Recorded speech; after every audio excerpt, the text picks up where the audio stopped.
역대 7장 11절부터 22절. 자, 한 절씩 교독하도록 하겠습니다. 자, 솔로몬이 여호와의 전과 왕궁 건축을 마치고 솔로몬의 심중에 여호와의 전과 자기의 궁궐에 그가 이루고자 한 것을 다 형통하게 이루니라.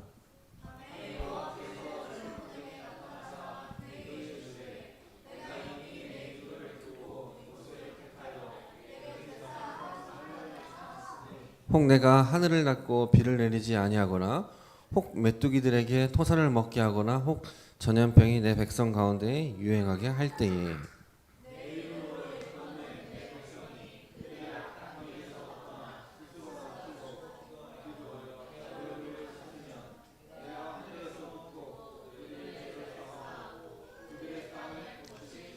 이제 이곳에서 하는 기도에 내가 눈을 들고 귀를 기울이니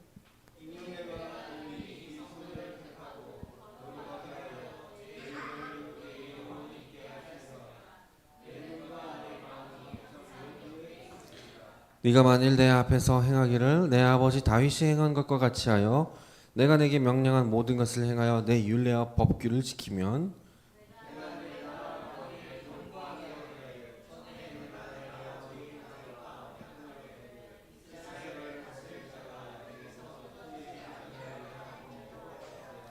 그러나 너희가 만일 돌아서서 내가 너희 앞에 둔 내 율례와 명령을 버리고 가서 다른 신들을 섬겨 그들을 경배하면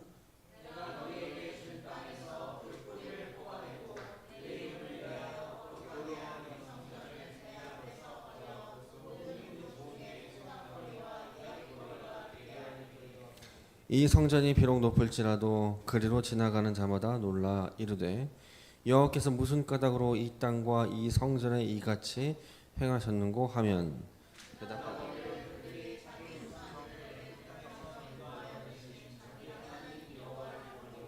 다른 신들에게 붙잡혀서 그들을 경배하여 섬김으로 여호와께서 이 모든 재앙을 그들에게 내리셨다 하리라 하셨더라. 아멘. 자, 이름으로 불리는 자들에게라는 제목으로 나누도록 하겠습니다. 우리 아이들 잠깐만 집중합시다.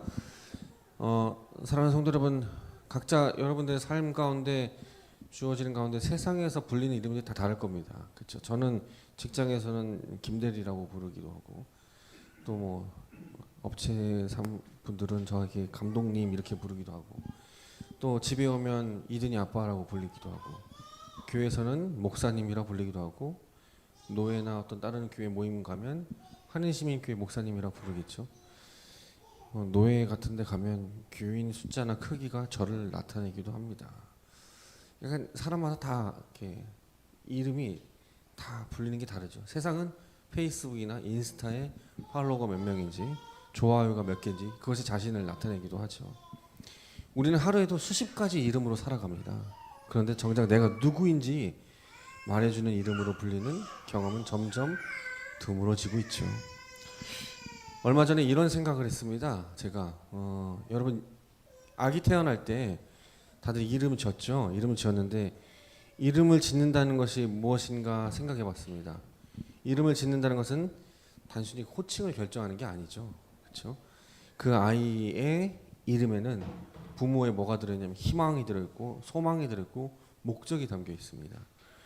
아이가 태어나서 그 성격을 보기 전에, 그렇죠? 아이의 생김새를 보기도 전에 아이가 어떠함을 보기 전에 이미 부모는 이름을 짓습니다. 결정해 버립니다. 아이가 난 이 이름을 선택하고 싶어요라고 선택하기도 전에 부모가 이름을 져요. 우리 이든이가 난 이든이가 좋아요라고 해서 한 게 아니라 내가 이든이라고 한 겁니다. 내가 지훈이라고 한 거고 성경도 그렇습니다. 하나님은 먼저 그의 이름을 붙이십니다. 아브라함을 아브라함으로 바꾸기도 하고 사레를 사라로 바꾸기도 하고 야곱을 이스라엘이라 바꾸기도 합니다. 시몬을 베드로라고 하기도 하고 사울을 바울이라고도 바꾸십니다. 이 이름들은 그들이 무언가를 이루어서 받은 게 아닙니다. 하나님이 먼저 그들에게 선택하고 이름을 붙이신 거죠. 우리도 그렇죠. 하나님 우리를 뭐라고 부르시냐면 성도라고 부르십니다. 하나님의 자녀라고 부르시고 그분의 아들, 그분의 딸이라고 부르시죠. 우리가 원해서 얻은 이름이 아닙니다. 우리가 난 성도할래라고 해서 성도가 된 게 아니에요. 교인은 될 수 있어요. 교회에 등록해서 그냥 교회 몇 번 왔다 갔다 하면은 교인이라고 불러주죠. 근데 내가 진짜 성도인지는 하나님만이 부르시겠죠. 그건 하나님이 지어준 거죠. 내가 하나님의 아들인지 딸인지는 내가 선택한 게 아닙니다. 하나님이 한 겁니다. 오늘 그 이야기를 할 겁니다. 역대하 7장 14절에 이렇게 적혀 있습니다. 내 이름으로 일컫는 내 백성이라고 되어 있습니다. 먼저 하나님이 이름을 내 백성, 내 거야 라고 이름을 붙였습니다. 자, 우리가 지난주에 얘기했죠. 역대기는 어떤 목적이 있다? 성전을 짓는 목적 안에 있는 겁니다. 자, 이 말씀이 역대기가 쓰여진 배경을 보면은 바벨론 포로에서 돌아왔습니다. 돌아온 공동체에 쓰여진 기록된 책이죠. 학자들은 이 역대기 기록 연대를 주전 한 450년경으로 봅니다. 그 공동체가 70년 정도 포로 생활을 마치고 예루살렘에 돌아왔습니다. 돌아온 자리는 폐허밖에 없어요. 다 무너졌어요. 성전은 불탔고 성벽은 무너졌고 정체성은 상상조각 났고 그런 상태입니다. 그들은 스스로에게 물어봤습니다. 하나님은 지금도 나를 하나님의 백성이라고 생각하실까? 우리가 이토록 실패했는데 하나님을 믿는다고 하지만 하나님을 믿고 따르지 않아서 결국 포로됐는데 포로돼서 왔는데 우리는 회복이 가능할까? 하나님은 우리를 버린 게 아닐까? 라고 생각했을 겁니다. 역대기 저자는 그 질문 앞에 역대기 상에서 뭐예요? 역대상에서는 다윗의 성전을 건축하기 위한 어떤 기도, 레위 지파를 세워서 성전에 대한 열정, 그 다음에 역대하는 뭐예요? 솔로몬이 성전을 건축하는 것부터 시작됩니다. 건축 봉헌 이야기를 꺼내 들어요. 하나님이 솔로몬에게 하셨던 말씀을 다시 선포합니다. 그게 오늘 본문입니다. 포로 귀한 공동체를 향한, 그리고 오늘 이 자리에 있는 우리를 향한 하나님의 말씀입니다. 우리 함께 12절 한번 읽어봅시다. 12절입니다. 읽겠습니다. 시작. 여호와께서 밤에 내가 이미 내 기도를 듣고 이곳을 택하여 내게 제사하는 성전을 삼았으니. 하나님이 먼저 말씀합니다. 내가 이미 선택했대요. 그리고 14절에서 내 이름으로 일컫는 내 백성이라고 하면서 스스로 낮추고 기도하면이라고 또 이어집니다. 이렇게 하면서 하나님이 먼저 이 성전을 선택했다고 선언합니다. 그리고 16절에 좀 더 강하게 말씀합니다. 16절 한번 봅시다. 읽겠습니다. 내가 이미 이 성전을 택하고 거룩하게 하여 내 이름을 여기에 영원히 있게 하였으니 내 눈과 내 마음이 항상 여기 있으리라. 하나님이 먼저 뭐 했대요? 성전을 택하고 하나님 눈이 어디에 있대요? 이 성전에 있대요. 하나님이 이 성전을 택했습니다. 그리고 내 눈이 여기에 있대요. 자, 여기서 선택하다의 히브리 말이 바르라는 뜻인데 이거는 이 선택은 뭐냐면 우리가 어떤 잘됨에 의해서 선택한 게 아니라 그냥 하나님의 주권적, 자발적 선택이라는 뜻입니다. 그러니까 내가 그냥 선택한 겁니다. 객관적인 건 하나도 없습니다. 내 마음입니다. 하나님 뜻 안에서 선택한 거예요. 내 눈과 내 마음이 항상 여기 있기로 내가 작정했어 라는 겁니다. 우리의 어떤 객관적 자료가 아니라 이 선언은 관심의 표현이 아닙니다. 이거 뭐예요? 언약적 임재를 말합니다. 나는 여기에 있기를 작정했어 라는 뜻입니다. 나는 이 성전에 있기를 작정했어 라는 겁니다. 다시 말해서 하나님 우리를 먼저 선택하시고 함께 하기로 작정하셨습니다. 하나님이 우리를 먼저 선택했고 함께 하기로 했다는 겁니다. 우리가 먼저 하나님 뜻에 합당해서 선택받은 게 아닙니다. 우리가 하나님 마음에 들어서 선택받은 게 아니라 하나님께서 우리를 선택하기로 했다. 이스라엘을 선택하기로 했다라는 겁니다. 그러므로 하나님의 요구는 하나님의 선택 다음에 옵니다. 그러니까 하나님의 선택이 먼저고 그 다음에 하나님의 요구가 따라옵니다. 기억하세요? 하나님의 요구가 먼저가 아니라 하나님의 선택이 먼저다라는 겁니다. 명령이 은혜보다 먼저 오지 않습니다. 하나님의 은혜가 먼저고 그 명령은 뒤에 옵니다. 우리는 종종 이 순서를 뒤집어 생각합니다. 하나님의 명령을 따르면 은혜 받는 줄 압니다. 아닙니다. 하나님의 은혜를 주셔야지만 명령을 따르는 거죠. 내가 열심히 하면 하나님이 나를 받아주실 것이다? 아니에요. 하나님이 나를 받아주셨기 때문에 우리는 열심히 사는 겁니다. 내가 더 신실하면 하나님 나를 선택할 거다? 아니에요. 하나님이 나를 선택하셨기 때문에 우리는 신실하게 살고자 하는 거죠. 하나님이 먼저 선택하셨습니다. 선택받은 자는 선택한 것에 걸맞게 살고 싶어 합니다. 근데 여기서 주의할 게 걸맞게 사는 것이 선택을 유지하는 조건이 아닙니다. 이미 선택받았기 때문에 그 이름의 무게를 알기 때문에 자연스럽게 그 이름에 걸맞는 삶이 따르는 겁니다. 여러분 이건 율법주의가 아닙니다. 복음입니다. 우리가 선택받았기 때문에 그 선택에 걸맞게 살아가는 건 복음이에요. 율법이 아닙니다. 이 자리에서 나는 자격이 없어서라는 생각을 하고 계신 분이 있을까요? 오늘 본문이 대답합니다. 자격이 근거가 아니라고 말합니다. 자격이 근거가 아니라 이름이 근거입니다. 어떤 이름? 하나님의 아들, 하나님의 딸이라는 이름이 근거예요. 하나님이 먼저 우리를 이름을 붙이셨고 그래서 우리가 나아갈 수 있는 거죠. 역대기 저자는 하나님의 백성은 이렇게 살아야 한다라고 그 다음에 이어서 말합니다. 이제 하나님이 선택했죠? 선택받은 자들은 이렇게 살아야 돼라고 말합니다. 14절입니다. 제가 말이 점점 빨라져요. 예배 빨리 끝내달라고 해서 14절입니다. 자, 함께 읽어봅시다. 시작. 내 이름으로 일컫는 내 백성이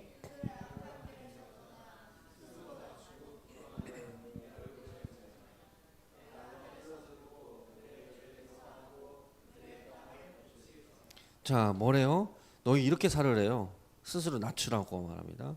기도하래요. 하나님의 얼굴을 찾으래요. 악한 길에서 돌아서래요. 이름을 불린 자들에게 이제 하나님에 의해 선택된 자들에게 이렇게 살으라고 말합니다. 어떻게요?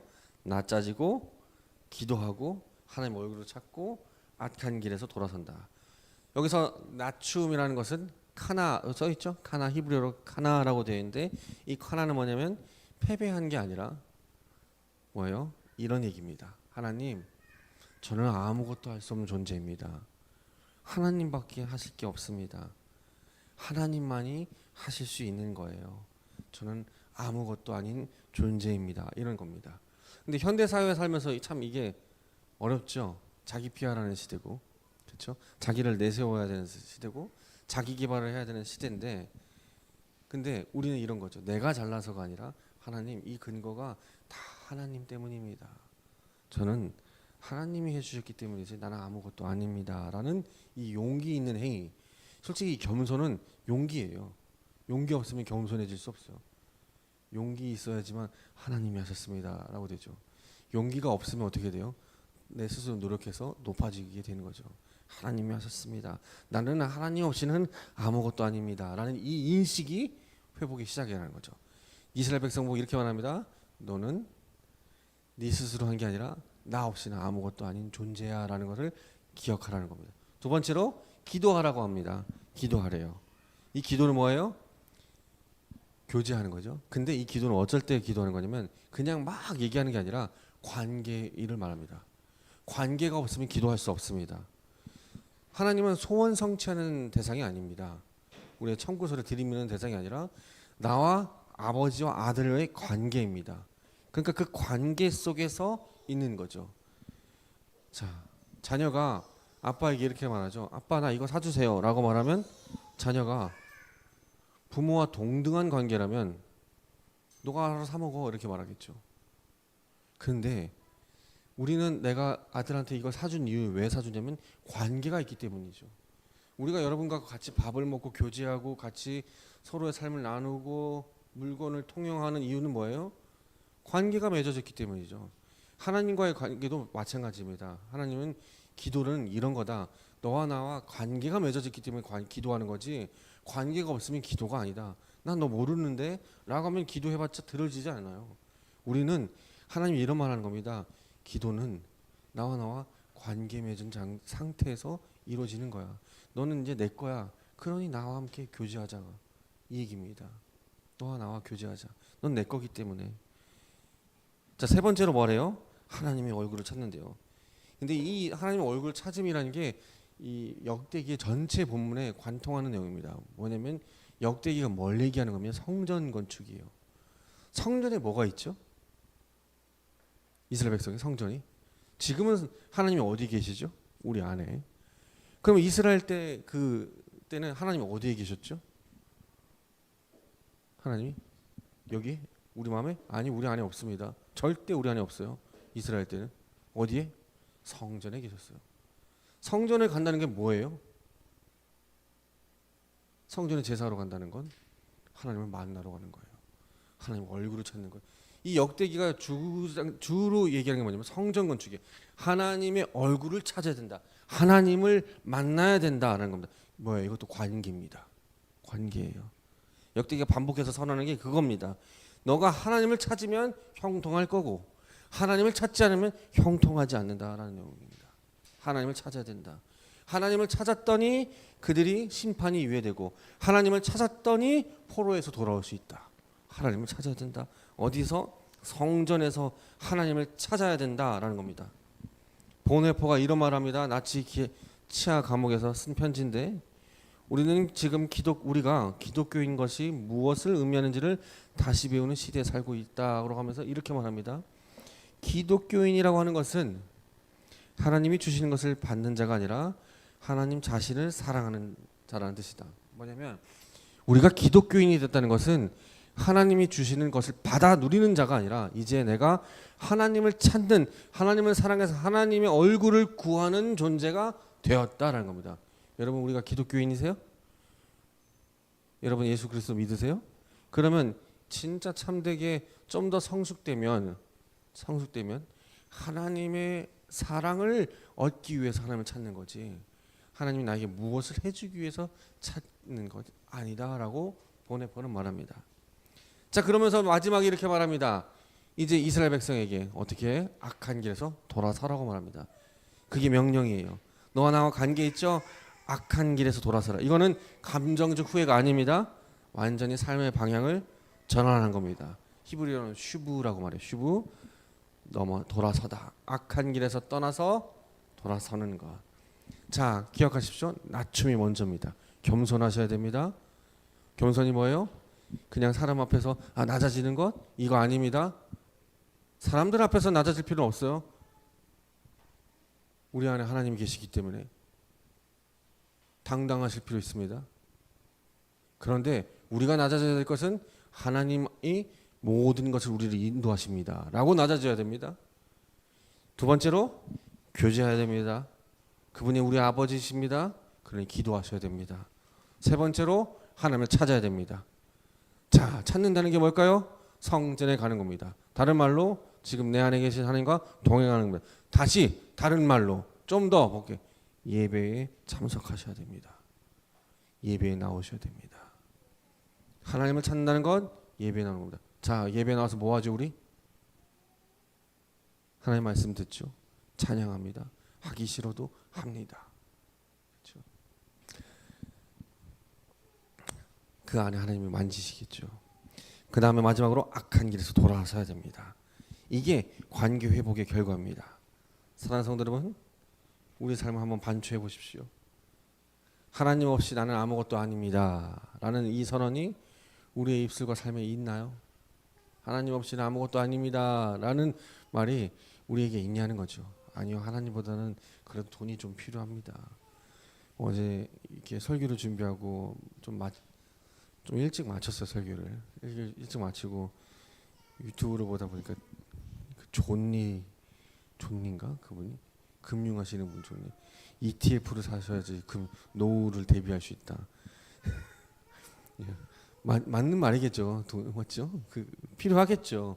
필요하지만 우리 입술에 그걸 들으니까 진짜 하루에 진짜 10만 원씩으로 ETF 넣어야겠다 이 생각이 들었는데 돌아서면서 이런 생각이 들었습니다.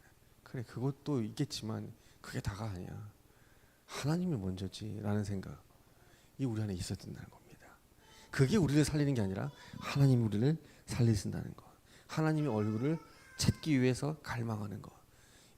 어떤 종목이 더 좋은가 찾기 위해서 갈망하는 게 아니라 하나님을 찾는 것. 이게 우리라는 거죠. 죄악된 길에서 돌아서는 것. 자, 그러면 이렇게 살아간 자들에게 하나님이 응답해 주신대요. 낮추고 기도하고 하나님의 얼굴을 찾고 돌이키는 공동체에게 하나님이 약속하십니다. 어떤 약속을 하시냐면 역대기 7장 14절 한번 봅시다. 14절부터 15절까지 함께 읽어보겠습니다. 시작. 내가 하늘에서 듣고 그들의 죄를 사하고 그들의 땅을 고칠지라. 이제 이곳에서 하는 기도에 내 눈이 열리고 내 귀가 기울이니. 뭐래요? 하나님이 듣고 하십니다. 죄를 사하신다고 말합니다. 땅을 고친다고 말합니다. 근데 이 모든 하나님의 응답은 우리의 형통을 말하는 게 아니라 뭐예요? 관계 회복을 해 나가겠다는 뜻입니다. 죄를 사하는 것도 관계 회복입니다, 여러분. 죄의 길로 가던 내가 죄의 길을 가지 않고 돌아서는 것 관계 회복인 거죠. 그들의 땅을 고칠지라 치유한다. 이 라파가 무슨 뜻일까요? 하나님이 이 라파 썼거든요. 여기서 라파 치유한다는 건 뭐예요? 관계를 회복하는 거예요. 어떤 치유? 하나님으로 죄로 인해 죽을 수밖에 없던 우리가 하나님으로 인해 깨끗해진다는 거예요. 치유된다는 거예요. 관계가 회복된다는 거예요. 그래서 이 라파를 동일하게 쓴 이사야 53장 5절에 이렇게 말합니다. 그가 찔림은 우리의 허물 때문이요 그가 상함은 우리의 죄악 때문이라. 그가 징계를 받음으로 우리는 평화를 누리고 그가 채찍에 맞으면 우리는 뭘 얻었더라? 나음을 얻었다. 이 나음이 아까 그 라파랑 동일한 겁니다. 어떤 겁니까? 우린 치유됐다는 게 병이 치유됐다, 이 땅이 회복됐다. 물론 그것도 있겠죠. 그건 가시적인 겁니다. 그러나 그것보다 더 궁극적인 건 뭐예요? 우리가 하나님과 온전한 관계를 맺게 된다. 그 약속을 한다는 겁니다. 하나님이 너희와 온전하게 관계를 맺을 거야. 나음을 받았도다 땅을 고치지라. 이거는 뭐예요? 너와 온전하게 관계 맺을 거야. 너와 온전하게 이룰 거야 라는 겁니다. 이게 어떻게 이루어져요? 그리스도의 대속적 고난을 통해서 이루어지죠. 지금은 못 봐요. 구약시대 때 몰랐어요. 그러나 우리는 다 알고 있어요. 이게 뭐야? 예수 그리스도로 인해서 나음을 얻는 거죠. 치유된 거죠. 관계가 회복된 겁니다. 그런데 이 약속은 기억하십시오. 우리의 상태에 근거하지 않는다는 거. 하나님이 주권적으로 그분의 자발적 의지로 우리를 그렇게 인도하신다는 거. 그러니 우리가 그 약속을 붙잡고 그 선택에 감사하며 하나님 맛보는, 하나님만을 바라보는 우리가 되기를 원해요. 여러분, 예수를 믿는다는 것은 우리가 열심히 노력해서 믿는 게 아닙니다. 꼭 기억하셔야 됩니다. 은혜를 알지 못하면 다 율법주의로 바뀝니다. 은혜를 알아야, 하나님이 우리를 이 자리에 보내신 선택을 알아야, 그 깨달음을 알아야 내가 어떠한 삶을 살아가야 될 존재인가를 깊이 깨닫게 됩니다. 내가 어떻게 더 하나님을 위해 살아갈 수 있을까? 우리는 성도라 불린 자들입니다. 우리 교회 이름은 하늘시민교회예요. 하늘의 시민이라 불리는 사람들입니다. 그 이름과 정체성을 여러분 기억하십시오. 그 이름 위에 사시고 그 이름을 주신 분을 늘 찾으십시오. 하나님이 먼저 우리에게 이름을 붙이셨습니다. 아들이라고 딸이라고. 이 이름은 세상이 빼앗을 수 없습니다. 실패가 지울 수 없고 포로 70년도 취소하지 못하는 그 하나님의 자녀된 이름을 여러분 깊이 기억하시면서 여러분 하나님만을 붙잡고 하나님밖에 없습니다 라고 우리가 늘 겸손해지고 기도하시고 죄에서 돌아서시고 낮아져서 하나님과 관계가 회복되는, 더 하나님과 친밀해지는 여러분들 되시기를 주님의 이름으로 소망합니다. 기도합시다.